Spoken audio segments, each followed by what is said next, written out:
Bismillahirrahmanirrahim. Alhamdulillah, wassalatu wassalamu ala Rasulillah wa ala alihi washabihi ajma'in.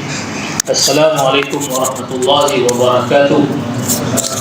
Alhamdulillah, pertama sekali marilah kita sama-sama panjatkan kesyukuran kita kepada Allah Subhanahu wa taala atas limpah kurnia-Nya dan juga kesempatan yang diberikan pada kita pada malam ini. Sama-sama kita telah menunaikan solat pada maghrib berjemaah, dan seterusnya kita dalam satu majlis, satu program yang sedang kami adakan sekarang ini, iaitu satu forum kembara dakwah Mu'allaf Sharing Tours, yang mana Mu'allaf Sharing Tours ini merupakan satu siri perkongsian di kalangan mereka yang memeluk agama Islam ataupun mu'allaf yang terbesar di Malaysia. Tak ada lagi lah satu bentuk program yang diadakan secara jelajah. Walaupun Mu'allaf Sharing Tours ini bermula di Pulau Pinang, tapi alhamdulillah kita sekarang ini dah ke beberapa negeri mengadakan program ini, di Perlis, Kelantan, Terengganu, di Kuala Lumpur, di Kedah dan sebagainya. Dan kita buat secara kembara di negeri-negeri lain dalam usaha kita nak mengajak lebih ramai lagi umat Islam kita ini untuk cakna tentang kepentingan dakwah pada masyarakat bukan Islam. Maksudnya di mana saja kita berada, kita kena ada satu kemahuan dengan jiwa kita ini untuk nak menyampaikan risalah Islam. Atas kesempatan ini juga saya ingin ucapkan jutaan terima kasih kepada seluruh ahli jawatankuasa Surau Ibn Sina, Tuan Pengerusi, Tuan Imam, seluruh jawatankuasa, tuan-tuan, puan-puan, para jemaah dan sebagainya, atas kesudian menerima kami sebagai tetamu, tuan-tuan dan puan-puan. Dan Surau Ibn Sina ni dah bukan satu surau yang jarang saya hadir lah. Ini dah jadi satu rutin. Dah jadi satu rutin. Setiap tahun insyaAllah akan diberikan peluang untuk saya bawa bersama dengan tim ke sini untuk sikit sebanyak berkongsi pengalaman dan sebagainya. Dan untuk program pada malam ini kita bawa sedikit kelainan juga. Macam tahun lepas saya rasa saya bawa seorang sahabat daripada Sabah. Yang tu kita buat dalam bentuk bual bicara, 2 orang saja. Sebelum tu kita bawa forum di kana semuanya mu'allaf. Tapi hari ni kita bawa, kita campur sikit. Kita campur sikit, kita ada di kalangan mu'allaf, hujung tu bukan mu'allaf. Yang tu bukan mu'allaf, Ustaz Ahmad Syam, yang mana banyak terlibat dalam dalam usaha dakwah dan juga sebagai tenaga pengajar juga kepada sahabat-sahabat mu'allaf kita. Dan terima kasih tidak terhingga juga kepada Majlis Agama Islam Negeri Pulau Pinang, Jabatan Ahli Wal Agama Islam Negeri Pulau Pinang. Dan di ketika ini, tuan-tuan dan puan-puan, sepanjang bulan yang mulia ini, kita juga sedang mengadakan satu kempen, iaitu kempen Kenalkan Nabi Muhammad SAW, yang mana kempen ini dianjurkan oleh Gabungan Dakwah Malaysia Cawangan Pulau Pinang, yang mana sepanjang bulan ini kita ada pelbagai program melibatkan beberapa NGO di bawah gabungan ini, yang mana masing-masing NGO yang mempunyai kepakaran dalam satu bidang. Contoh macam Mosque Open Day ataupun Mosque Tour, Street Dakwah, dan habis lagi program di Komta semalam.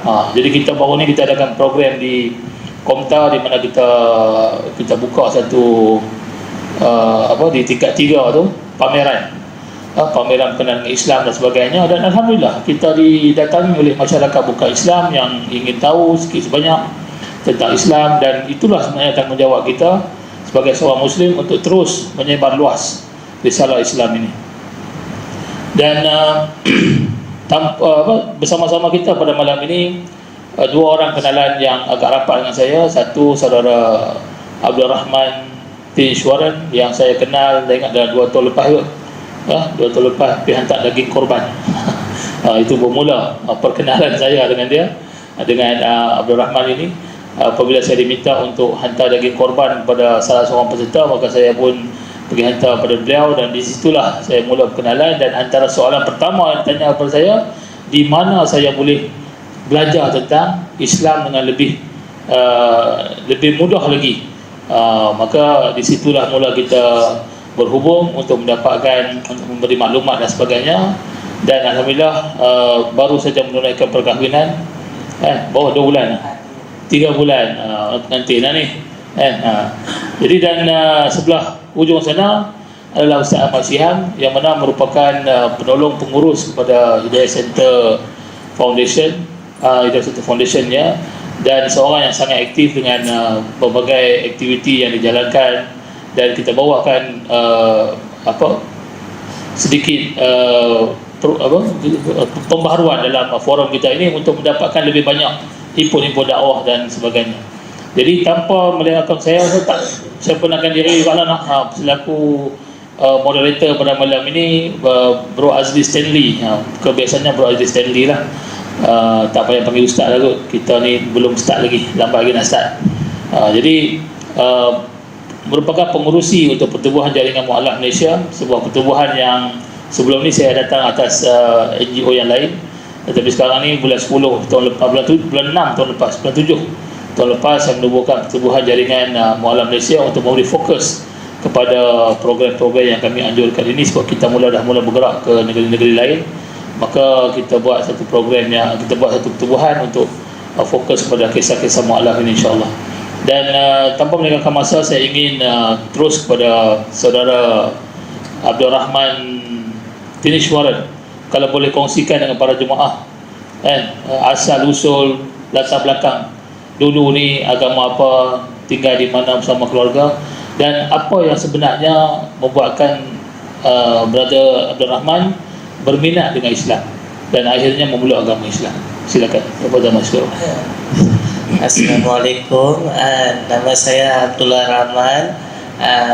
Dulu panggil saya Tinishwaran. Sebelum ini saya dua agama. Bapa saya Kristian, mak saya Hindu. Sebab tu dekat rumah ada dakwah orang Kristian mari, selalu dakwah tentang Bible. Saya belajar saja. Dan mak Hindu. Dan petang-petang saya pergi tolong tokong, masak, bersihkan tempat, tokong semua. Kami dua agama. Sebab itu saya minat dalam Islam. Sebelum tu saya kerja bilik mayat. Bilik mayat ada 2 bilik mayat, satu Islamnya, satu bukan Islamnya. Dan masa itulah saya kenal Islam. Ustaz saya minta setiap malam, ustaz saya 2-3 pagi, bukan ustaz itu, penjaga bilik mayat, dia datang 2-3 pagi, dia sayang sama saya, dia beli teh tarik 2-3 mai, dia bagi sama saya teh tarik. Dia akan mandikan jenazah, saya tunggu luar tepi. Masa tu mayat sejuk bilik mayat, dan bau pun bau kapur. Mayat saya belajar lagi, ustaz tu tahu kasih belajar mayat cara mandi. Sebab tu saya belum masuk Islam lagi, saya belajar kenal jentik Islam. Dan itu ustaz kasih kenal mandi. Sebab tu sampah yang mandi jenazah tu sampah kan, saya buang. Itu ustaz kasih tips sumbangan, dia kasih saya. Dan untuk sarapan pagi dalam 1-2 tahun, hari-hari jadi itu macam hari-hari pukul on call doktor, ada jenazah, itu doktor ustaz mai. Dan saya pun tolong kami kenal saja. Sebab tu saya belajar buku apa itu Islam. Dia jual dekat patient cancer, sumbangan untuk sambil di rumah tolong untuk patient cancer. Saya beli satu-satu buku. Macam mana didik hati, saya belajar dulu didik hati itu apa. Sebab tu saya baru kenal Islam. Sebab tu saya biar saja, saya belum masuk Islam lagi, saya belajar saja. Sebab tu saya ada sakit jantung. Sebab tu saya masa itu Allah panggil saya kot. Saya mata semua surat ni atas. Saya minta sama Allah beri peluang untuk saya mau tolong mak saya, mau sarah hidup. Mak saya seorang, ayah sudah meninggal, dan saya seorang saja kena jaga keluarga. Saya minta Allah tolong bagi peluang untuk saya jaga keluarga saya. saya jantung, doktor panggil absen, kenapa kamu? Saya sakit jantung. Saya kerja MPSP 12 tahun. Saya sebelum kerja hospital, saya semua pengalaman saya dapat. Saya kayu bicycle hari-hari MPSP dapat kerja. Dan masa itu 12 tahun itu saya kerja, saya dapat sakit jantung. Masa itu saya masuk ward. Tiba-tiba Allah panggil ke mata semua soal di atas, tak boleh hidup dah. Doktor ambil apa itu jantung ya, dia 3 kali pam tak boleh. Saya kali ke-3 saya usah hidup balik. Saya dapat peluang dan saya masuk ward. Sebelah saya ada satu orang pasien, dia Melayu. Tiba-tiba dia meninggal. Apa ni tanda? Saya minta Allah saja. Sebab tu saya belum kenal Islam lagi. Apa ni tanda? Okey, saya biar saja. Sebab tu petang discharge ada orang bawa mayat Islam ya hijau. Dalam sebelum 8 tahun itu pengalaman, Allah tunjuk balik sama saya apa itu kehidupan. Allah bagi peluang lagi. Mayat saya tolak, dan saya biar saja. Saya jalan kaki naik bas. Dalam perjalanan kereta jenazah lalu, apa ini mayat bawa apa tanda-tanda Allah bagi satu-satu tanda. Saya dalam perjalanan ke kampung, orang tanam itu kubur ya, orang Islam mati ya. Saya tanya apa ini tanda semua, apa ini? Okey, saya biar saja. Saya belajar dulu, kita belajar dulu. Saya belajar ada satu buku Ahmad Firdaus, orang Kuala Lumpur Selangor ya, dia buat kajian banyak agama, buat kajian. Dalam belajar dia ada satu ayat tulis Al-Imran ayat di sisi Allah agama Islam saja diterima. Apa special dia Allah mau Islam saja. Saya belajar lagi, oh dia ada fokus zakat, tolong orang, apa-apa itu semua kan ada prosedur dia. Saya terima saja. Sebab tu saya belum hati, belum kuat lagi. Kita belajar dulu, baru kita boleh masuk Islam. Kita belajar dulu. Saya belajar. Tiba-tiba saya tengok satu video Palestin ya, video itu Buddha. Dia beriman banyak kuat. Dia percaya ada syurga. Dia cakap Allah akan bagi dia syurga. Sebab tu dia berita kasih dia. Mak dia bawa bom dia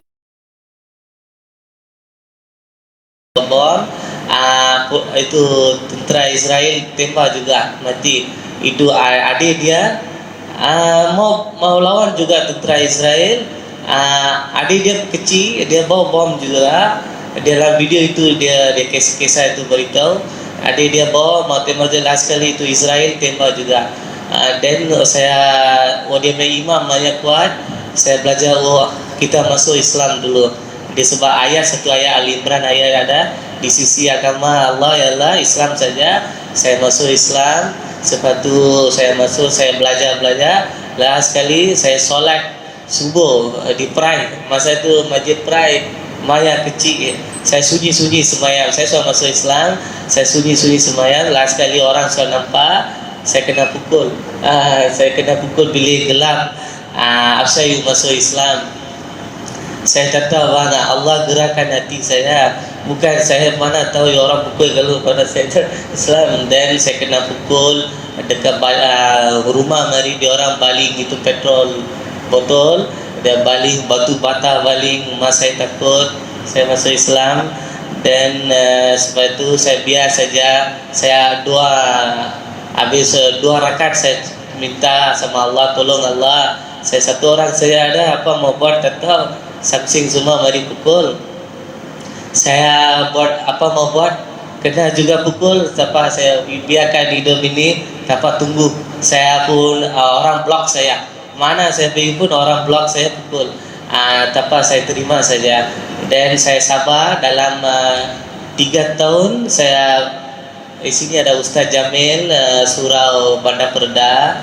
Saya belajar sama Ustaz Jamil Iqra sampai 5. Al-Fatihah saya belajar sama Ustaz. Sebelum itu saya Toggelam malam-malam pergi. Malam-malam pukul 7 pagi saya pergi belajar. Dia orang mari juga blok saya. Mari belakang saya motor pergi, belakang kereta mari mau langkah-langkah, dia orang kasih takut-takut. Saya masuk balik agama saya. Tapi saya agama Islam, Allah Quran, saya baca terjemah Al-Quran. selalu baca-baca terjemah Al-Quran, saya hati buka lagi, iman saya kuat lagi. Dan itu macam saya belajar, saya terima Islam, saya sabar saja. Hari-hari saya belajar, saya dapat ilmu, saya dapat tahu ini agama yang betul di Islam. Sebab itu saya percaya hari akhirat, hari kubur, siksa kubur.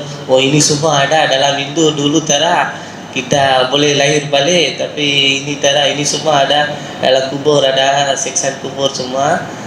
Itu macam. Sebab itu saya hari-hari pergi surau belajar.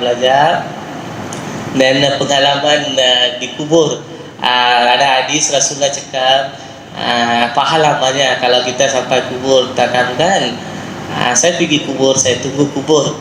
Dekat kubur saya mengalami perasaan apa itu kubur.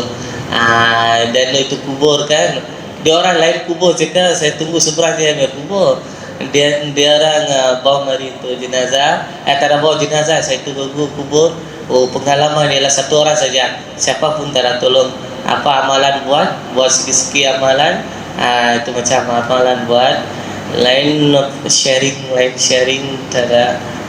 Itu macam pengalaman saya. Baik. Terima kasih kepada Saudara Abdul Rahman atas perkongsian. Saya pun ini kali pertama lah saya dengar cerita Saudara Abdul Rahman ni. Masih lagi kena pukul? Sekarang sudah tak ada lah. Okay. Jadi ini sesuatu yang kita, kalau kita nak bayangkan balik satu keadaan betapa besarnya nikmat hidayah Allah Subhanahu Wa Taala, apabila dia dah nampak tentang kebenaran ini, maka dia nak patah balik itu susah. Dan dalam apa saja keadaan, dalam cabaran yang dihadapi, maka diteruskan juga, dan segala-galanya hanya berserah pada Allah Subhanahu Wa Taala. Dan kalau kita tengok dari segi kehidupan asalnya yang bukan beragama Islam dan terlibat dalam pelbagai kerja dan sebagai part time di menguruskan jenazah, dan secara jujurnya tuan-tuan dan puan, saya sendiri dulu, masa kecil dulu, ibu dan ayah saya sering menakutkan saya dengan jenazah. Menakutkan kita, maknanya kalau ada kematian jangan pergi. Dia kata badi ya. Kalau pergi jadi badi, kena badi. Saya pun tak tahu apa benda badi pun. Jadi walaupun kenalan kita sendiri, walaupun tok saya sendiri bila meninggal, saya tak dibenarkan untuk mendekati jenazah. Tidak dibenarkan. Dan kita jadi persoalan, apa masalah ni nak dekati jenazah tak dibenarkan. Katanya nanti bila kita tengok jenazah tu nanti mimpi menakutkan lah, macam-macam. Dan saya ingat lagi satu ketika bila saya nak jalan ke gereja dulu dalam belasan tahun, kawasan yang selalunya saya jalan orang ramai, sentiasa nanti ada pergerakan manusia di situ orang. Tiba-tiba hari itu saya jalan sunyi, lengang jalan tu, ada orang tapi semua jauh. Dan saya dah lambat, saya kalut lah, saya jalan cepat nak pergi gereja tu, dekat Pitt Street District lah, dekat ni Lebuh Pitt, St. George's Church, belakang mahkamah. Dan apabila saya berjalan ni, saya tengok pasal apa lengang sangat. Saya pun adalah satu tempat kawasan tu, saya beralih belakang, rupanya ada satu jenazah dalam parit, dalam parit kecil tu. Tengok ada satu tubuh dalam tu. Dan bila saya tengok tubuh tu, saya jadi takut. Dia jadi remang semua, dan jantung mula berdemak laju. Dan terus saya jalan laju, dan saya mula jadi gelisah. Dia jadi macam takut lah. Sebab itu adalah didikan, di mana jenazah ini satu benda yang seolah-olah macam orang kata, benda yang tak elok lah bagi kita. Dan selepas saya memeluk agama Islam, dalam masa beberapa bulan berlaku kematian di kampung saya ni, jiran dengan rumah mak tua saya, seorang budak umur 10 tahun, lebih kurang lah umur 10 tahun, meninggal. Dan saya tengok orang Islam berpusu-pusu ke rumah, ramai. Dan mak tua saya ajak saya pergi, bawa saya pergi, dan bawa saya pergi tu depan sekali. Dan apalagi saya tengok ketika itulah saya tengok cara orang Islam menguruskan jenazah. Dan Masya Allah tuan-tuan dan puan, itu sebenarnya memberikan satu apa orang kata, melihat cara pengurusan jenazah orang Islam ni, dia sangat-sangat berbeza. Sangat-sangat berbeza. Dia tak ada langsung perbezaan antara jenazah dan manusia ke, cara pengurusan, cara mandi jenazah. Tak ada riau-riau, tak ada bising-bising. Saya tengok mak pak dia relax. Saya kata biar betul dia mana okey kalau anak meninggal ni kan. Jadi bila kita tengok tu, Islam mengajar kita sesuatu yang sangat-sangat luar biasa. Dalam mendidik diri kita ni, dalam mendidik diri kita. Dan itulah saya percaya apa yang dilalui dan juga berkenaan dengan sakit jantung, apa yang diminta dan sebagainya, memang anak tunggal kan. Anak tunggal sekarang ni dia yang sedang menjaga ibu dia, dan seorang anak yang sangat-sangat bertanggungjawab. Maka itulah yang dilalui, sedikit perkongsian. Mudah-mudahan tidak ada lagi cabaran-cabaran. Masih lagi tinggal di rumah yang sama, yang rumah yang kena baling api tu. Itu rumah lain. Sekarang rumah lain lah. Mudah-mudahan kita doakan tidak ada lagi gangguan-gangguan yang tidak sepatutnya oleh mereka-mereka yang tidak bertanggungjawab. Dan Ustaz Ahmad Syiam, kalau boleh nak minta Ustaz kongsikan sedikit, kita sebagai umat Islam di kalangan terutamanya yang lahir Islam ini lah, saya sering kali bila kita ada program-program macam ni, para jemaah akan mai kat saya, dia kata bagus, tahniah, Azli melakukan kerja dakwah bagus, sangat bersesuaian. Sebab Azli India sesuai berdakwah pada orang India. Lepas tu kita bawa pula seorang Cina kan, pergi salam dengan dia pula, kamu bagus, alhamdulillah kamu masuk Islam, kamu sesuai berdakwah dengan orang Cina. Jadi saya pun tanya lah, India sesuai dakwah dengan India, Cina sesuai dakwah dengan Cina, hak Sabah sesuai dakwah dengan Sabah, habis hak Melayu nak dakwah dengan siapa? Dia jadi satu persoalan. Dia orang Melayu syok, dia relax lah. Jadi macam Nabi sendiri pun Arab kan? Tapi Islam tidak hanya berkembang di Arab, malah Islam berkembang di seluruh dunia. Jadi kalau Ustaz boleh kongsikan sedikit bagaimana peranan Nabi SAW dalam menyebarkan Islam, dan apakah tanggungjawab kita sebagai seorang Muslim ini dalam mengikuti peranan yang telah disampaikan oleh Nabi SAW. Silakan Ustaz. Assalamualaikum warahmatullahi wabarakatuh. Bismillahirrahmanirrahim.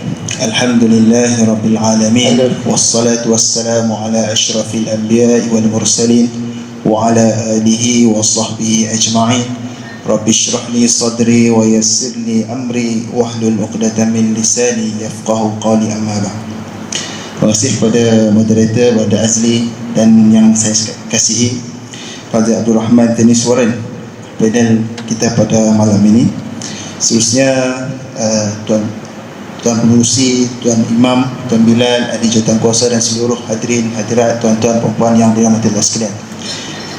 Baik, insya-Allah kembali kepada soalan yang diberikan sebentar tadi berkaitan dengan dakwah Nabi Muhammad sallallahu alaihi wasallam dan bagaimana kita berperanan dalam mempraktikkan dakwah Nabi Muhammad sallallahu alaihi wasallam. Tuan-tuan dan puan-puan yang dirahmati Allah sekalian, kalau kita perhatikan kepada sirah Nabi Muhammad sallallahu alaihi wasallam pada peringkat awal dakwah yang dilakukan oleh Nabi Muhammad sallallahu alaihi wasallam, jelas dakwah kepada masyarakat kafir Quraisy. Kafir Quraisy tu non-muslim lah, non-muslim. Dan dakwah Nabi di Mekah lebih kurang 13 tahun, yang mana menekankan kepada ketauhidan, tauhid, tentang perhambaan kepada Allah Subhanahu wa taala. Dan pada peringkat awal dakwah Nabi sallallahu alaihi wasallam, Islam ni tidaklah diterima, dan jumlah yang masuk Islam adalah sangat sedikit ketika mana di Mekah. Jadi seterusnya baginda juga memberi fokus kepada para sahabat yang telah memeluk agama Islam, dan ada satu tempat yang mana menjadi satu markas dakwah Nabi Muhammad sallallahu alaihi wasallam, iaitu satu tempat yang berada di Bukit Sofa. Bukit Sofa salah seorang sahabat Nabi yang menjadi rumahnya, menjadi markas dakwah, markas tabiah dakwah Nabi sallallahu alaihi wasallam, iaitu siapa tahu, iaitu yang bernama Arqam bin Abi Arqam. yang mana tempat strategik yang digunakan oleh baginda Nabi SAW untuk sampaikan Islam, dakwah kepada para sahabat pada peringkat awal. Dan kenapa strategik? Diketahui bahawa dia telah memeluk agama Islam. Orang tidak ketahui dia telah memeluk agama Islam. Jadi maka disitulah baginda mengajar para sahabat tentang Al-Quran. Apabila wahyu turun, baginda sampaikan Islam kepada para sahabat di rumah Arqam itu. Dari semasa ke semasa para sahabat datang untuk membacakan Al-Quran dan untuk difahamkan tentang Al-Quran dan mengamalkan Al-Quran dalam kehidupan. Itulah fokus pendidikan Islam pada peringkat awal ketika itu. Jadi umat Islam ketika itu dididik dengan Al-Quran. Dididik dengan Al-Quran, maka kefahaman daripada sumber yang suci menjadi satu kefahaman yang menatijahkan tindak tanduk yang bersih. Akhirnya perjuangan mereka adalah satu perjuangan yang bersih berteraskan Al-Quran. Jadi walau demikian, pentadbiran Nabi SAW kepada para sahabat, Nabi SAW tidak lupa kepada dakwah kepada non-Muslim, dakwah kepada masyarakat Quraisy ketika itu. Di masa yang sama, dakwah kepada non-Muslim tidak Nabi tinggalkan. Jadi sehingga kan selepas negara Islam ditubuhkan di Madinah, selepas Nabi hijrah ke Madinah, Nabi wujudkan satu negara Islam, iaitu negara Madinah Al-Munawwarah. Dakwah terhadap non-Muslim tetap diteruskan. Sehinggalah pada satu ketika Nabi SAW mengutuskan surat kepada ketua-ketua luar daripada Mekah dan Madinah. Dakwah tersebut bukan hanya di Mekah, bukan hanya di Madinah, Nabi sampaikan juga kepada luar daripada Mekah dan Madinah. Antaranya di Mesir, pemimpin di Mesir, Heraklius, di Rom, dijemput untuk memeluk agama Islam, dan beberapa negara yang lain. Maka kita lihat dakwah Nabi SAW dakwah kepada orang bukan Islam di masa yang sama mendidik, mentarbiah para sahabat yang masuk Islam, sebagaimana mu'alaf, rakan-rakan mu'alaf kita ini, mereka dididik. Dan kita, untuk pengetahuan kita, belakang sana ada sahabat yang belum lagi memeluk agama Islam. InsyaAllah beliau sedang belajar di Hidayah Center. Dia rajin datang ke office kita untuk belajar tentang agama Islam. InsyaAllah mudah-mudahan beliau terbuka hati untuk memeluk agama Islam, insyaAllah. Jadi sampaikan Islam, mentarbiah, dan keduanya berjalan seiring. Jadi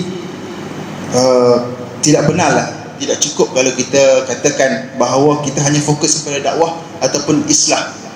Kami di gabungan dakwah juga di NGO Hidayah Center, kita bezakan di antara islah dan juga dakwah. Islah ni kita lihat ramai yang buat islah, memperbaiki daripada kalangan orang Islam. Tetapi dakwah ini kurang. Betul lagi kalau dululah, kalau saya tanya mu'alaf yang masuk Islam dulu sangat susah. Tapi dulu ada Perkim. Dia ingat Perkim lah. Perkim ni satu nama yang sangat gah lah sampai hari ini. Bila nak masuk Islam, dia kata Perkim. Sedangkan hari ini pun dah ramai, antaranya Hidayah Center, jaringan mu'alaf, makma dan sebagainya.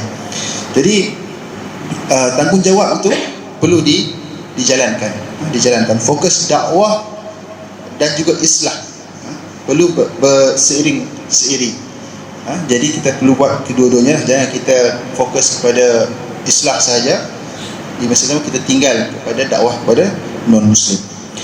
Dan kalau kita lihat di Malaysia, apatah lagi di Malaysia, kita hidup dalam masyarakat majmuk yang berbagai kaum, yang berbagai bangsa, agama.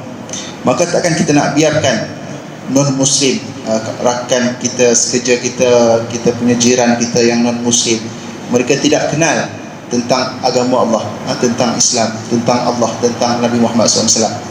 Yang mana mereka ni, kalau kita tanya mereka lebih mendapat sumbernya daripada Barat, media Barat.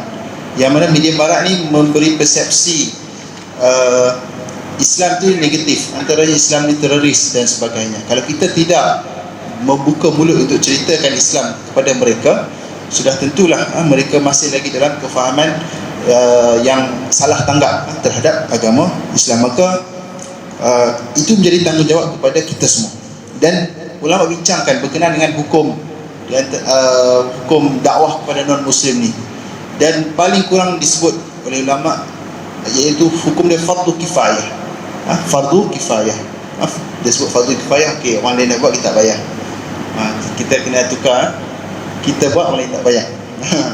Biar kita buat dulu, orang lain tak apa, terlepas, alhamdulillah kita, sebab kita yang akan dipertanggungjawabkan oleh Allah Subhanahu wa taala. Jadi ia jadi satu kewajipan kepada kita lah. Kalau kita kalau tidak ada di satu kawasan kita yang menyeru kepada dakwah non-muslim, maka dia akan menjadi fardu ain lah, fardu kepada kita, menjawab kewajipan itu berlaku kepada kita. Tuan-tuan dan puan-puan yang dirahmati Allah sekalian, mari kita sama-sama kita melihat firman Allah SWT dalam surah Yusuf surah ke-12 ayat 108. Allah menyebut, qul hadhihi sabili ad'u ila Allah ala basiratin ana wa man ittaba'ani. Katakanlah, inilah jalanku, aku dan orang-orang mengikutiku, mengajak kamu kepada Allah dengan hujah yang nyata. Dia sebut perkataan qul, Allah sebut dalam ayat ni qul, katakanlah. Kalau kita belajar bahasa fi'il amar, kita belajar bahasa Arab, qul ni menunjukkan perintah, perintah. Jadi perintah untuk beritahu, qul, beritahu. Dengan kita diam, kita banyak diam, kita banyak beritahu. Jadi Allah beritahu apa? Iaitu hadhihi sabili, iaitu jalanku, inilah jalanku. Allah menyuruh Nabi Muhammad SAW berkata, katakanlah inilah jalanku. Kita nak tahu apa jalan Nabi SAW, maka Allah sambung daripada ayat tu, ad'u ila Allah, iaitu jalan Nabi, iaitu mengajak manusia kepada Allah. Jadi antara orang yang tidak kenal Allah, antaranya ialah orang bukan Islam. Jadi maka ayat ini menekankan tentang kepentingan berdakwah supaya kenal Allah, mengajak manusia kepada Allah, bukan hanya bukan selain daripada Allah, bukan mengajak kepada selain daripada Allah, bukan kepada bangsa ataupun kelompok-kelompok tertentu. Dan Allah sambung lagi ayat ini, ala basirah, iaitu mengajak manusia kepada Allah dengan hujjah, bukti yang jelas dan nyata. Jadi Imam Ibnu Katsir rahimahullah taala menyebut dalam kitabnya Tafsir Ibnu Katsir, mengajak kepada Allah dengan hujjah, artinya dengan dalil. Dan agama Islam ini tertegak dengan dalil. Dan dalil dalam Islam iaitu Al-Quran dan sunnah Nabi sallallahu alaihi wasallam. Dan azan ya. Teruskan. Dan Ibnu Katsir juga menyebut, Imam Ibnu Katsir juga menyebut hujjah itu juga melalui akal, hujjatul akal. Bagaimana kita nak membuktikan bahawa Allah itu ada? Kerana kadang-kadang orang bukan Islam ni dia tidak menerima hujjah Al-Quran, tidak menerima hujjah sunnah Nabi SAW. Jadi kita menggunakan hujjah akal, hujjah analogi. Yang kami di Hidayah Center dan juga NGO kita ada satu metod penerangan Islam secara mudah. Di samping menerangkan Al-Quran, di samping menerangkan sunnah, kita menggunakan analogi. Misalnya kita menggunakan konsep asara fikir. A ada, S Allah itu satu, A Al-Quran, asa Rasul, R Rasul, A akhirat. fikir itu pemilik kunci syurga. Jadi kita nak buktikan bagaimana Allah itu ada. Macam mana kita nak hujah? Kemudian Allah itu satu, kenapa tidak dua, tidak tiga? Kita kena buktikan. Selain daripada Al-Quran, iaitu dalam surah Al-Ikhlas, kita boleh bagi analogi. Misalnya seorang satu kereta yang ada dua pemandu, dua driver, macam mana dia nak bawa? Dan yang kedua-dua itu adalah ada kuasa, boleh menentukan. Maka kedua-dua tersebut tentulah kereta itu rosak ataupun tak bergerak. Seorang pemandu A nak pergi ke kiri, seorang pemandu B nak pergi ke kanan. Keduanya bergerak. Kalau mereka bersepakat nak pergi straight, maka menunjukkan mereka itu lemah. Mereka itu lemah sebab mereka terpaksa bersepakat. Maka bagaimana di dunia ini? Allah Subhanahu Wa Taala menciptakan, kalau Allah Tuhan itu ada 2, 3 dan 4, bagaimana nak mengusut? Jadi kita menggunakan logik akal. Jadi tuan-tuan dan puan yang dirahmati Allah sekalian, apabila disebut tentang peranan tadi, sudah tentulah dakwah ini adalah peranan kita semua. Kami di NGO, peringkat NGO, kita adakan berbagai aktiviti. Antaranya kita buat kelas non-Muslim. Antaranya sahabat kita lah, kita wawarkan dalam Facebook, media. Dan mereka berminat untuk belajar tentang Islam. Antaranya Brother Thomas tu, dia kontak kita di Hidayah Center untuk belajar tentang Islam. Dah berapa bulan Brother Thomas belajar di Hidayah Center? 4 bulan. 4 bulan insya-Allah. Kemudian dia belajar di NGO lain pun belajar, rajin. Dan kita juga ada buat program-program seperti Mosque Open Day, Mosque Open Day, Masjid Open Day. Itu kita buka masjid ni kepada kawasan yang mana non-muslim di sekitarnya, jemput ke datang ke masjid, dan kita buat merayakan perayaan-perayaan seperti Hari Raya Aidilfitri, Aidiladha. Kita jemput rakan-rakan non-muslim kita datang ke masjid. Dan seperti mana disebutkan tadi tentang kempen, sekarang ni kita sedang adakan kempen kenalkan Nabi Muhammad. Pelbagai aktiviti yang telah kita jalankan.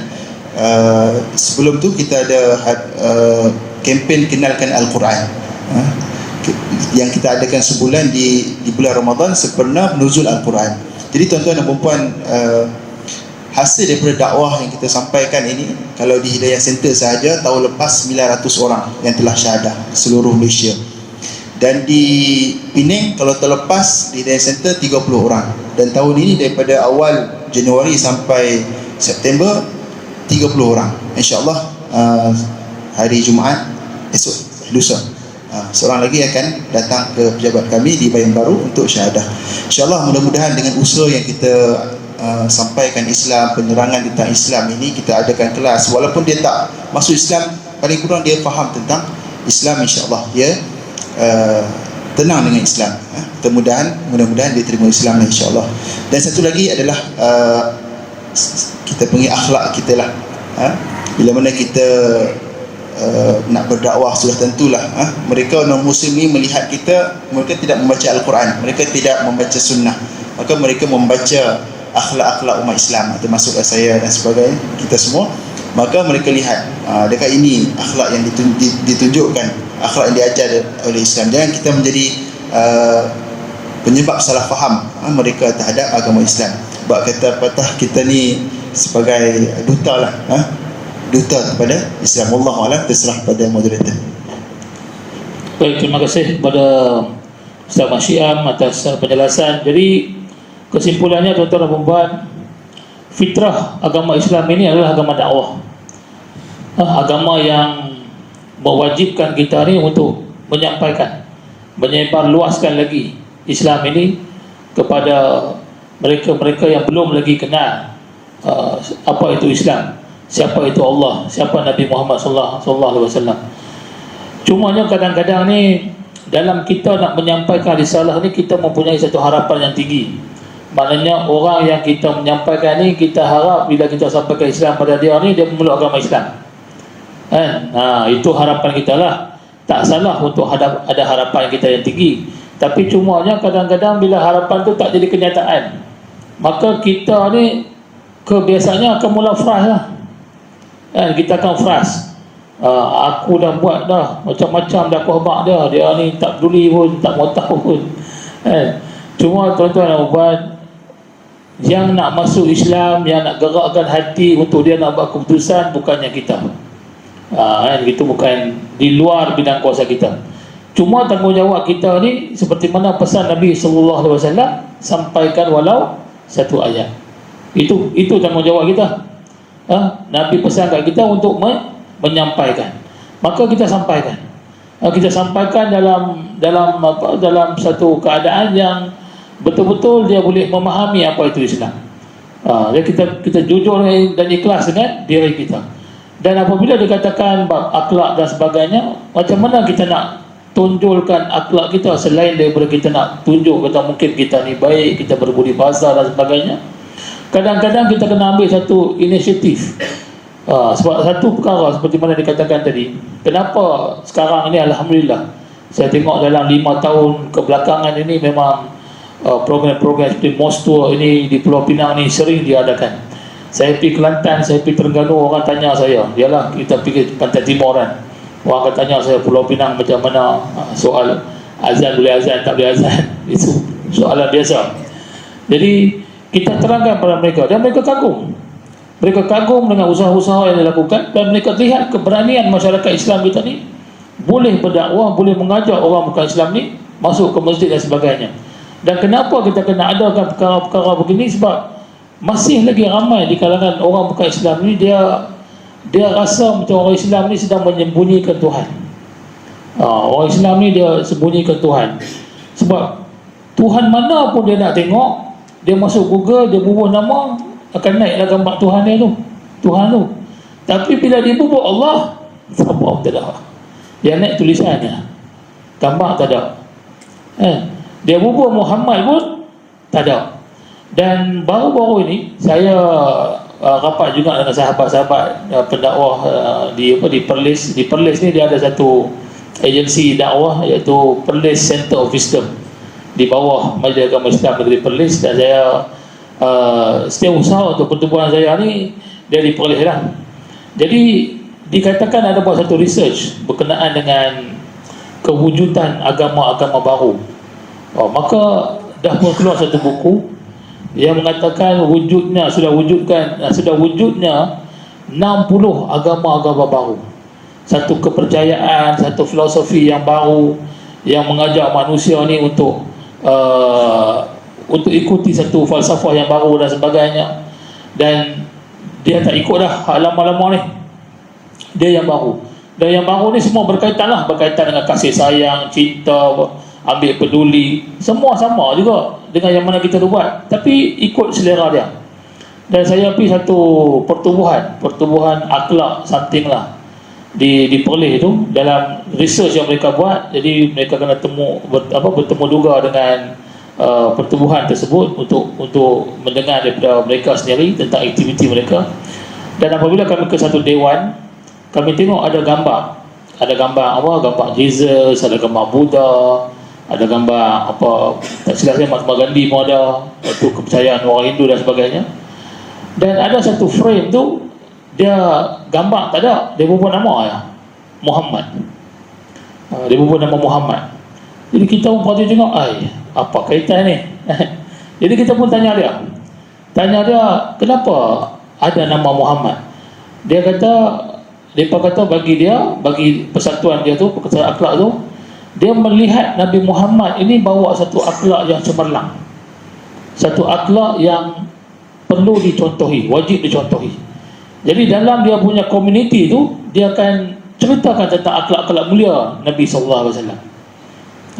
Jadi kita tengok manusia, dia nak cari kebenaran, dia nak cari apa yang baik untuk dalam hidup dia. Tapi sebenarnya apa yang dia cari tu ada dalam Islam dah, cumanya dia tak nampak Islam tu. Kenapa dia tak nampak Islam? Ini satu persoalan tanda besar. Kenapa dia masih lagi tak nampak Islam? Maknanya di situlah mungkin kekurangan di sebelah pihak kita ni, di mana kita kurang mempromosikan Islam, kita kurang mengangkat Islam. Sebab tu saya syorkan apa-apa saja aktiviti yang kita buat. Tuan-tuan perempuan pernah dengar tak? Kadang-kadang kita rasa macam kalau ada komuniti lain, biasanya orang kata gereja bantu orang Islam, atau gereja ni mana ada satu gereja orang Islam pergi, dia bantu, maka dihebohkan, gereja telah membantu seorang ibu tunggal, bla bla bla bla. Sedangkan kita pun banyak orang bukan Islam kita bantu, tapi kita tak cerita, kita tak heboh. Jadi cerita kita tak naik, cerita hak mereka naik, maka lama-lama kita merendahkan hak kita sendiri. Jadi kita tak menampakkan betapa hebatnya kita, tapi kita merendahkan seolah-olah Islam ni tak tolong orang. Sebab tu seperti institusi zakat dan sebagainya, kalau kita ada nampak apa-apa posting daripada zakat, maka kita kena share benda tu, kena cerita benda tu. Di Pulau Pinang ni zakat masih lagi belum, saya rasa belum lagi lah untuk nak membantu non-Muslim, disebabkan ada fatwa dan sebagainya. Tapi di Perlis dia ada sebahagian daripada wang zakat itu yang dibolehkan untuk membantu orang-orang bukan Islam. Maknanya dia punya ikut fahaman dia tu, yang dia membolehkan dia buat perkara tu, maka Islam juga membantu. Jadi maka kita kena angkat kisah-kisah ini. Apabila kita tak angkat kisah-kisah ni, inilah yang menjadi Kan kita ni seolah-olah macam tidak bergerak. Kita ni hanya tengok kita saja, sedangkan kita banyak terlibat dalam mendekati masyarakat bukan Islam juga. Jadi sedikit kalau nak Abdul Rahman boleh kongsikan sikit, boleh lagi? Rasa gemuruh ke? Duk. InsyaAllah. Kalau boleh kongsi sedikit, apa lagi cabaran selain daripada kena pukul mak, macam mana dulu nak masuk Islam, apa lagi cabaran lain yang ada, dan apa harapan Brother Abdul Rahman, harapan sekarang sudah masuk Islam, nak jadi macam mana? Kalau boleh kongsikan sedikit lah dalam 2-3 minit ke 5 minit ke? Boleh? Okay, insyaAllah. Pengalaman cabaran bulan Ramadan. Bulan Ramadan kawan saya semua suruh saya beli nasi, sebab saya kan hitam, kedai pelita tak racam. Dan saya cakap tak boleh, ini 1 hari puasa kena ganti 30 hari itu, ada hukum dia. Saya selalu lupa hukum, saya cakap tak boleh. Saya tak boleh beli. Saya puasa 30 hari, saya langsung duit dah. Waktu mau makan Zuhur mau makan kan, masjid last berkat itu Maya. Saya pahaman berkat itu. Last kali ada sikit makan saya Zuhur Maghrib mau buka puasa kan, saya dapat makan surau. So saya selalu buka puasa dekat surau. Itu Jamil sini Badan Perdam ya. Wah, makan sikit alhamdulillah, banyak berkat itu. Saya dapat itu cabaran masa bulan puasa. Dan harapan saya adalah Malaysia okey, subuh Badan Perdam semua kan cabaran. Mereka galakan semua orang Islam mai subuh solat dapat nasi 5, itu satu galakan. Bagus, sekarang sudah ada banyak perubahan. Terima kasih kepada kita bukan hitam, kita gelap saja. Kita kurang cerah. Kita kurang cerah. Mereka semua cerah, kita kurang cerah. Kita bukan hitam. InsyaAllah. Itulah sedikit perkongsian daripada Brother Abdul Rahman.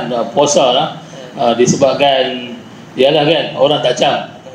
Jadi alhamdulillah Allah bagikan kekuatan pada Abdul Rahman untuk tidak tidak bersubahat. Dia tak apalah, yang suruh tu di kalangan mereka yang bukan Islam. Saya ni yang suruh tu orang Islam. Yang suruh tu boleh minum pula air depan kita. Dia boleh main depan kita, dah harga hari ni duduk dia minum depan kita. Jadi itu semua cabaran lah. Cabaran lah hidup. Dan puasa ini merupakan memanglah bagi kami yang memeluk agama Islam ni, dia memang satu cabaran yang cukup berat lah. Cukup berat. Yalah, kita ni hidup hari-hari kita makan. Daripada pagi kita tu, saya beritahu kat kawan-kawan yang mana luar dari Pulau Pinang ni, data kami di Pulau Pinang ni bukan pagi ni bangkit fikir nak makan apa. Kami kemarin dulu dah fikir dah hari ni nak makan apa. Macam hari ni kita dah, esok lusa kita dah plan dah, lusa aku nak pergi makan tak mana. Dia jenis lagu tu. Dia bukan kata esok pagi mangkit boleh nak fikir nak makan apa. Jadi dalam situasi yang macam tu, macam mana kita nak layan perut kita kan. Jadi saya sebenarnya pun, pengalaman saya pun macam tu juga. Alhamdulillah, puasa merupakan cabaran. Selain daripada seronok lepas masuk Islam apa semua, lepas tu lepas beberapa bulan dah mula menikah, selesai apa semua, tiba-tiba dengar kata Allah puasa. Bulan puasa nak main dah. Dan rasa takut tu bulan puasa ni sampai ke lani pun ada. Sampai sekarang ni pun bila main bulan Ramadan ni, rumah saya ditanya, abang tak rasa ke? Tak rasa seronok ke ni bulan Ramadan nak main? Tengok langit semua macam. Saya kata, abang duk risau ni. Kita risau ni nak puasa ni, nak tahan puasa ni. Saya punya pengalaman tu sekali, sampai muntah hari ke berapa tu tak ingat, hari ketiga ke keempat puasa. Saya dulu buat dispatch, jadi sampai muntah. Jadi saya telefon rumah saya kata macam ni abang muntah ni, nak kena buka puasa ke mana? Dia tanya puasa ke tak puasa? Tak puasa, memang muntah. Muntah boleh tahan tak? Kita boleh tahan lah. Tahan boleh tahan, maka tahan lah. Jadi alhamdulillah lah, sampai ke hari ni puasa Ramadan ni belum pernah tinggal lagi lah. Alhamdulillah lah. Tapi ikut kita lah kan, tapi ikut Allah tu kita tak tahulah pahala nak banyak lah, sebab kita pun kadang-kadang ada kelemahan-kelemahan kita tu. Baik, Ustaz, sebelum kita nak berakhir, nak Ustaz kongsikan sedikit mungkin kepada para jemaah ni, apakah tips-tips yang mungkin Ustaz boleh kongsikan ataupun sebahagian cabaran dalam dakwah yang mungkin kita hadapi, untuk kita berikan sedikit pada para jemaah, insya-Allah. Silakan. Baik, insya-Allah. Baik, cabaran dalam dakwah yang ditanyakan tadi dan tips, cabaran dan halangan dalam usaha dakwah ni, kalau kita nak bandingkan usaha ataupun cabaran dan halangan yang dihadapi oleh para nabi, para sahabat, sudah tentulah jauh sekali lah kita dengan mereka. Kalau dengan Nabi Nuh AS berdakwah 950 tahun, berdakwah sampaikan Islam. Kalau kita 950 tahun bosan lah, jumuh nak menyeru kepada ajalan Allah SWT. Nabi Nuh, Nabi Musa, cabaran berdakwah kepada Fir'aun bersama sahabat beliau, saudara beliau nama Nabi Harun AS. Dan juga Nabi Muhammad SAW dilemparkan batu ketika berdakwah di Taif. Kemudian para sahabat yang awal masuk Islam disiksa, dipaksa untuk keluar, tapi masih lagi mempertahankan iman. Ada yang meninggal syahid dan sebagainya.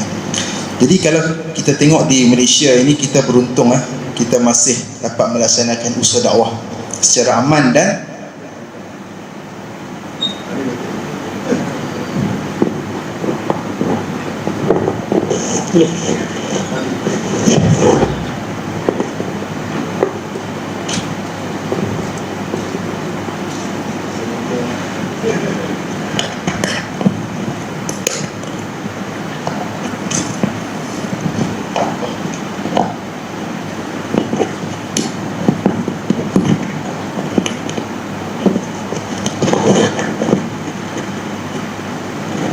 jadi kalau kat Malaysia ini memang kita beruntung lah, masih lagi dapat melaksanakan dakwah secara aman dan terbuka. Penentangan terhadap usaha dakwah kita pun tidaklah sehebat mana, malah kita mempunyai pelbagai bentuk sokongan dan kemudahan yang nak melaksanakan dakwah. Kita ada JAKIM, kita ada majlis agama. Kalau kita nak tak ada bantuan kewangan, kita minta majlis agama, kita minta zakat untuk membantu. Kami baru ni setiap tahun lah kita akan buat satu program RDC, Regional Dakwah Conference, yang mana kita jemput negara-negara ASEAN berkumpul, NGO di negara ASEAN untuk bersama dalam program selama lebih kurang 3 hari 2 malam. Tahun lepas kita buat di Perlis, kerana Majlis Agama Perlis saja, alhamdulillah. So kalau kita lihat di negara-negara luar lagi payah berbanding dengan Malaysia dalam melaksanakan dakwah, sehingga kita nak ambil gambar pun tak boleh nak ambil gambar untuk dipublishkan di media sosial dan sebagainya, sebab ada yang kita tangkap. Negara mereka negara teroris, ada negara yang apa-apa agama pun tak boleh nak sebarkan. Jadi berbeza dengan Malaysia. Jadi kita ambillah kesempatan ini, yang ada Malaysia ini sebagai negara yang aman, tenteram dan sebagainya, untuk kita laksanakan dakwah. Jadi saya nak mengajak sama-sama kita, kalau lihat kepada sejarah kami di Gabungan Dakwah Malaysia, bagaimana kami bermula Gabungan Dakwah Malaysia ini. Untuk makluman tuan-tuan dan perempuan, kami di Gabungan Dakwah Malaysia lebih kurang, kalau di Pulau Pinang kita ada 11 NGO yang bersama dalam Gabungan Dakwah Malaysia. Kalau di peringkat pusat lebih kepada 40, ramai, banyak NGO, 40 NGO. Kerana kita rasa dakwah ini perlu dijalankan bersama. NGO ni kena bersama, duduk bersama, bincang bersama dalam usaha dakwah. Seperti mana dalam firman Allah SWT tentang usaha dakwah dalam surah As-Saff ayat 4. Sesungguhnya Allah menyukai mereka yang menjalankan usaha dakwah ini dalam seperti bangunan yang tersusun kukuh. Jadi usaha dakwah ini perlu bergerak bersama. Jadi disitulah tumbuhnya Gabungan Dakwah Malaysia, dan di peringkat negeri Pulau Pinang kita ada 11 NGO. Kerana pada tahun 2010 2012 kita beberapa NGO kita duduk bersama, lihat statistik yang keluar ketika itu, statistik 2010 melihat satu perkara yang kami di peringkat NGO sangat terkejut, sangat terkejut, yang mana kita lihat 60 tahun Malaysia merdeka di bawah satu perlembagaan yang menyatakan Islam ini adalah agama rasmi. Apabila kita tengok statistik, apa kita dapat? Kita lihat di kalangan masyarakat Cina yang memeluk agama Kristian adalah sebanyak lebih 11%. Kemudian daripada kalangan masyarakat Islam Cina yang masuk agama Islam hanya 0.66%, tak sampai 1%. Jadi satu benda yang sangat mengejutkan kami peringkat NGO dan beberapa NGO. Maka kita lihat lagi India, masyarakat India 6% Kristian dan 4.1% adalah Muslim. Itu pun kalau 4.1% pun yang Muslim tu ada yang datang daripada tanah India, memang bukan Muslim datang, bukan atas usaha dakwah kita sampaikan Islam daripada mereka yang Hindu masuk Islam. Tak. Kalau kita pergi ke Sabah, 75% Kadazan Kristian, yang Muslim 22.7%. Murud 80% berbanding yang Muslim 18%. Di Sarawak, Iban 76% Kristian, Bidayuh 81%. Dan yang Muslimnya adalah Iban 1.5%, Bidayuh hanya 2.4%. Jadi ini satu perkara yang menjadikan kita Malaysia agama yang Islam sebagai agama rasmi, tapi agama lain yang berdakwah kita tidak melaksanakan dakwah. Jadi kami di Gabungan Dakwah Malaysia kita bersepakat dalam usaha memberi penerangan kepada masyarakat Islam supaya kita sampaikan Islam kepada masyarakat berislam, dan akhirnya membentuk satu budaya dalam masyarakat kita sebagai masyarakat orang Islam. Kalau kita lihat kenapa kita tidak kalau kita lihat, saya nak survey kat sini lah, siapa yang di sini yang sebelum mak ayah dia bagi tahu dia masa kecil dulu sampai ke Islam pada kawan non Muslim? Ada tak? Ataupun kat sini yang ada anak-anak yang bagi tahu ke anak ada kawan non Muslim, bagi tahu dia pasal Islam? Ada ke? Boleh, ada siapa di sini yang pesan ke anak dia supaya berdakwah kepada kawan yang bukan Islam? Ada tak? So bukan budaya kita nak sampaikan share Islam kepada orang bukan Islam. Kita pun tak dididik, asatizah kita pun kurang memberi, kita panggil peringatkan kita tentang dakwah non-Muslim, lebih kepada islah, disebutkan islah tadi. Jadi inilah peranan kami di Gabungan Dakwah Malaysia untuk sama-sama, seperti mana program yang berada di hari inilah, kita sama-sama memberi kesedaran kepada masyarakat kita untuk sama-sama menggerakkan usaha dakwah ini, sampaikan Islam kepada mereka yang bukan Islam. Jadi saya rasa itu saja. Serah kepada moderator. Baik, terima kasih kepada Ustaz Ahmad Syiham atas penjelasan yang diberikan tentang statistik dan sebagainya. Tuan-tuan dan puan-puan, dalam beberapa kajian yang dibuat sekarang ini, kita lihat di Malaysia ini antara agama yang pesat berkembang adalah agama Kristian di Malaysia lah. Pilihan utama antara agama selain daripada agama Islam ni, agama Buddha ataupun agama Hindu ini, memilih untuk menjadi Kristian daripada Islam. Dan satu lagi pegangan yang sedang berkembang sekarang ini adalah atheism, yang mana sedang memilih untuk tidak beragama. Daripada mula pening dah dengan agama ni, yang mana satu betul, yang ni dia ni klaim dia ni betul, dia ni klaim dia betul, dah kata apa-apa dah marah. Dia sekarang ke arah atheism. Dan atheism ni dia berkembang bukan hanya di Malaysia, malah di seluruh dunia. Dan sudah pun melibatkan juga pelajar-pelajar Islam kita di certain places tempat-tempat tertentu. Dah mula ada pelajar-pelajar ni, dah mula dia ke arah atheism. Jadi ini satu perkara yang kita perlu cakna dan kita perlu ambil perhatian yang serius.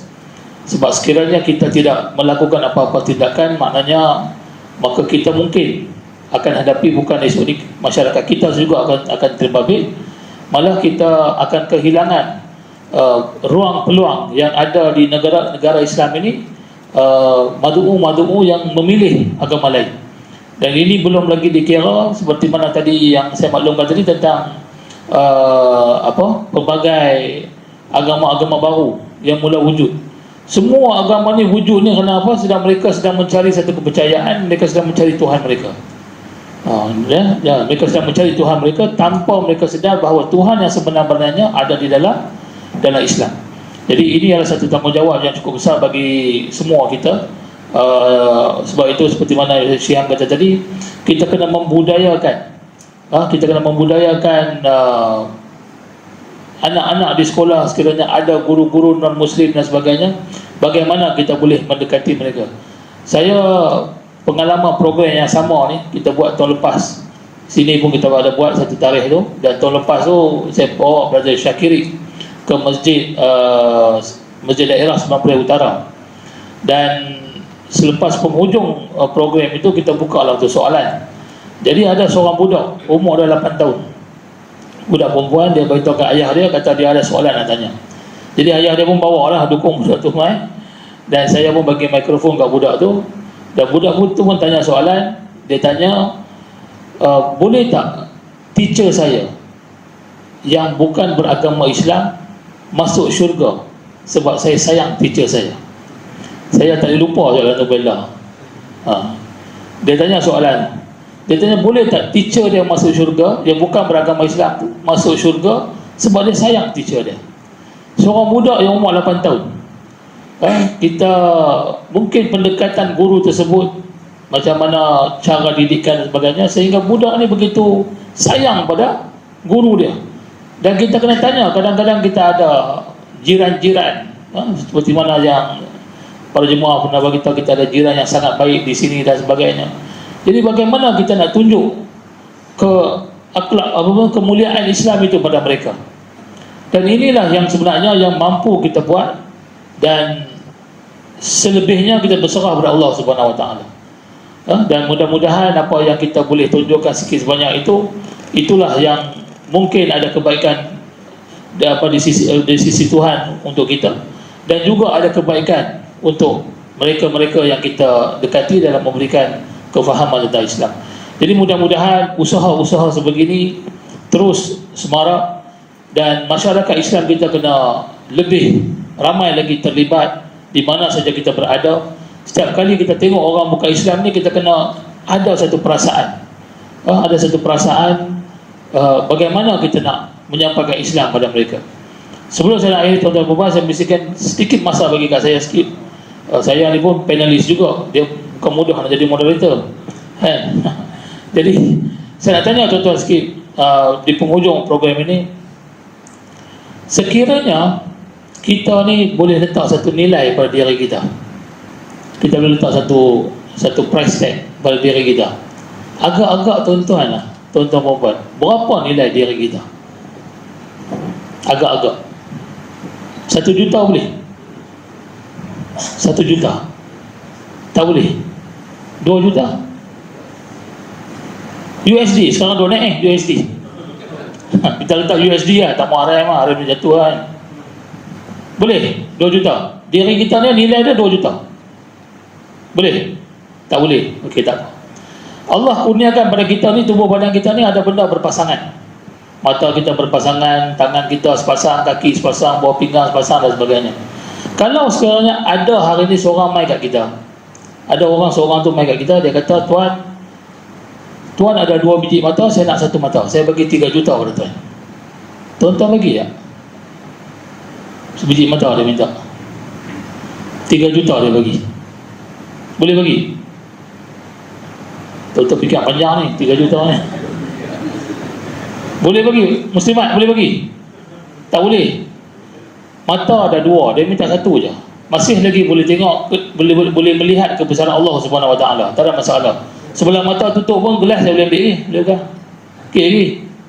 Boleh 3 juta? Tak boleh. Okey. Package yang kedua. Dia minta mata 1, tangan 1. Dia bagi 5 juta. Dia minta mata satu, tangan satu. Dia kata tak apa, dia bagi 5 juta. Boleh? Boleh 5 juta? Tak boleh juga.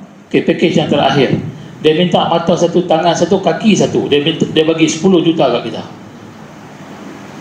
Boleh 10 juta? Tak boleh juga. 10 juta kot. Besok BMW 7 Series makin depan surau, kita duduk kursi roda. Boleh 10 juta? Habis berapa nilai diri kita? Berapa nilai? Tak ternilai. Diri kita ni tak ternilai. Tidak. Dan Allah sendiri pun berfirman, kata apa? Sebaik-baik penciptaan adalah manusia. Allah declare sendiri, kita ni adalah sebaik-baik penciptaan. Hari ni kalau kita tengok, saya ni suka tengok langit hujan payah sikit lah. Kalau langit cerah kan, kita tengok bintang, bulan kan, kita kadang-kadang mengagumi ciptaan Allah Subhanahu Wa Taala. Kita pergi mana-mana pun, kalau kita tengok matahari turun ke, subhanallah, kadang-kadang matahari naik merah menyala, kita tengok subhanallah cantiknya, kita kagum dengan apa yang Allah ciptakan di luar sana. Tapi Allah kata apa? Sebaik-baik penciptaan adalah diri kita sendiri.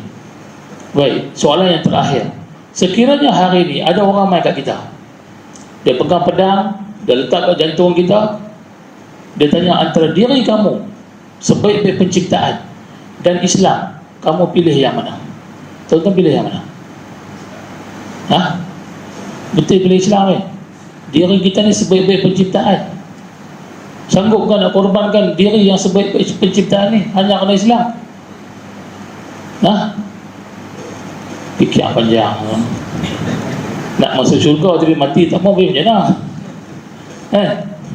Saya percaya kita semua akan pilih Islam. Sebab itulah yang diajar kepada kita. Itulah perjuangan Nabi SAW, para sahabat dan sebagainya, mempertahankan Islam. Tuan-tuan dan puan, cuba bayangkan betapa kalau diri kita ni sebaik-baik penciptaan pun kita sanggup korbankan untuk Islam, berapa tinggi nilai Islam. Dan Islam ni kita dapat percuma. Kita dapat Islam percuma. Kita tak isi borang, kita tak pernah minta. Tuan-tuan pernah tak satu ketika, saya tak pasti, saya pernah, saya tak pastilah Abdul Rahman, Ustaz pun saya tak pastilah, pernah tak kita ni rasa macam apalah baik sangat kita, kelebihan kita ni, sehingga Allah nak bagi Islam pada kita. Yang mana Islam ni, kalau kita ikut apa yang Allah perintahkan, maka kita masuk syurga. Tak ada apa-apa masalah. Sebab tu saya istilahkan Islam ni, kunci syurga ni sampai dah bagi kat kita dah. Jalan masuk lah. Nak buka pintu syurga, masuk lah. Tapi kita tanya diri kita, saya tanya kat diri kita sendiri, apalah lebihnya aku ni? Apa baik sangat aku ni sehingga Allah nak bagi kat aku Islam? Dan di waktu kita ni Islam, Allah juga jadikan manusia yang bukan Islam. Untuk apa Allah nak bagi jadi macam tu? Sebab tu orang bukan Islam, dia kadang-kadang bila kita kata, oh you tahu Islam you jadi Islam, you masuk syurga tau. Macam kita orang masuk syurga. Dia kata apa? Oh, you punya Tuhan tak adil loh. You punya Tuhan cipta sama saya mau kasih masuk neraka, you punya Tuhan cipta sama you mau masuk syurga. Adil lah macam tu? Memang tak adil lah. Tapi apa tujuan Allah bagi kita Islam dan Allah bagi dia tak Islam? Di sini datangnya satu tanggungjawab yang cukup besar bagi kita. Berpegang berada dalam Islam ini bukannya kata untuk kita seronok, ataupun bukannya sebab kita ni kalau ikut agama, kefahaman agama Hindu ni, dia ada satu kefahaman yang apa? Yang lahir semula. Reincarnation ke apa ke? Dia lahir semula. Dia pernah buat satu kebaikan, disebabkan kebaikan tu pada kehidupan yang akan datang, dia mati, kehidupan akan datang, dia akan lebih baik daripada apa yang dia pernah capai. Kita tak ada kepercayaan macam tu. Jadi apa sebab Allah bagi kita Islam?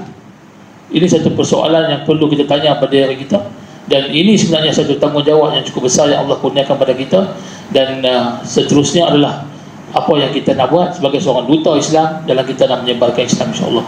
Jadi tuan-tuan dan puan, saya ingin ucapkan terima kasih kepada seluruh Al-Jatuh Kuasa, Tuan Pengerusi, Tuan Imam Masjid Surau Ibnu Sina atas kesudian menerima kami dan mengadakan majlis ini.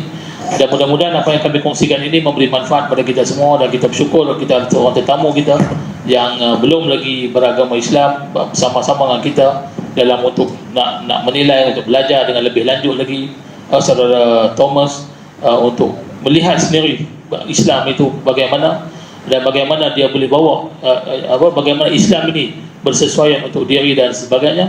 Dan mudah-mudahan kita doakan untuk saudara Thomas kita, Allah permudahkan segala urusan dan Allah memberikan hidayah, memberikan cetusan dalam hatinya bahawa Islam ini adalah agama yang paling sesuai, agama yang benar-benar seperti mana Allah firman, iaitu sebaik-baik agama di sisi Allah adalah agama Islam.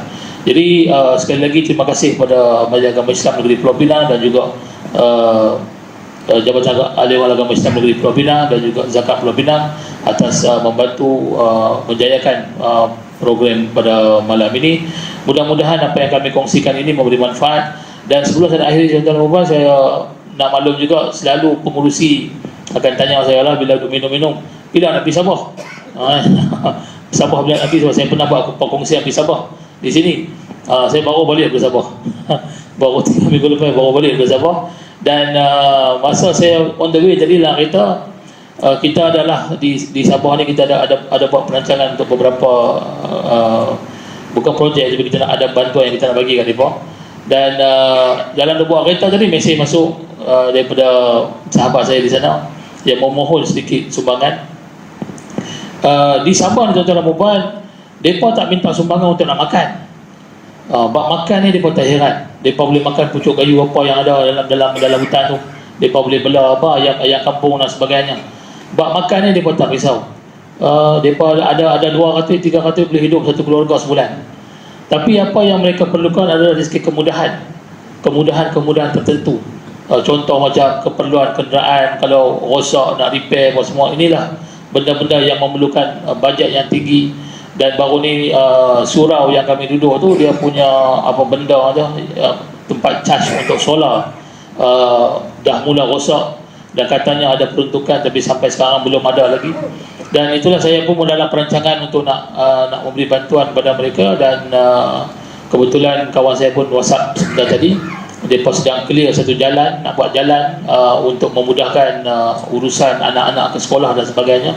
Jadi saya berniat untuk menyumbang seluruh kutipan pada malam ini untuk mereka.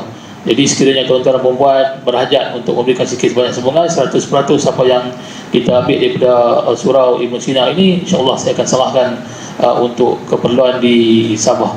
Dan selain daripada itu, dalam usaha kami juga untuk menambah dana pertubuhan dan sebagainya, kami ada bawa produk yang kami hasilkan sendiri dengan seorang sahabat di Terengganu. Dan sekiranya tuan-tuan perempuan berminat, bolehlah tengok di luar santilah selepas majlis ini. InsyaAllah terima kasih sekali lagi kepada semua. Mudah-mudahan apa yang kami sampaikan ini memberi manfaat pada kita semua. Mudah-mudahan usaha dakwah di Pulau Pinang ini terus dapat kita semarakkan agar lebih ramai lagi mereka yang memeluk agama Islam, dan agar lebih ramai lagi mereka yang mengenali agama Islam, dan agar tidak ada ataupun kita dapat kurangkan persepsi-persepsi yang tidak baik tentang Islam, ataupun kefahaman-kefahaman Islam yang sering mereka dapat melalui media dan sebagainya. Dan jadikan diri kita sebagai duta. Kalau kita tak mempromosikan Islam, percayalah tuan-tuan dan puan, tidak ada orang lain yang akan mempromosikan Islam. Jadi saya sudahi dengan wabillahi taufiq wal hidayah. Assalamualaikum warahmatullahi wabarakatuh.